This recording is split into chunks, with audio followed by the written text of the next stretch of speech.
Апостиль дегеніміз құжаттамаға қол қойған адамның қолын және оның өкілеттіктерін, сондай-ақ осы құжат бекітілген мөрдің немесе мөртаңбаның түпнұсқалылығын растайтын арнайы мөртаңба.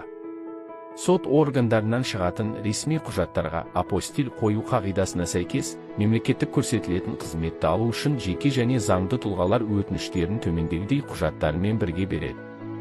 Қызметті берушіге немесе мемлекеттік корпорацияға өтініш білдірген кезде, өтініш, жеке басын куәландыратын құжат, апостиль қою үшін ұсынылатын сот органдарынан шығатын ресми құжат, егер қызметті алушының мүддесін үшінші тұлға білдірген жағдайда нотариалдық куәландырылған сенімхат, мемлекеттік баждың бюджетке төленгенін растайтын құжат ұсыну қажет.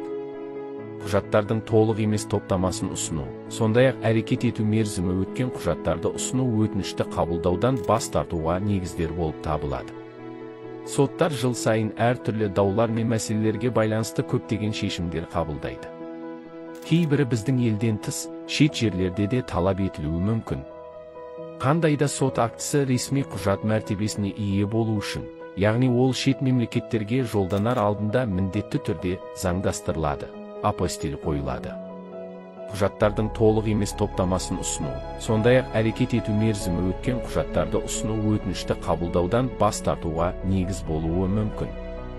Сондықтан заңдылыққа сәйкес құжаттардың мерзімін қарап, дұрыстығына көз жеткізгеннен кейін ұсынған жөн.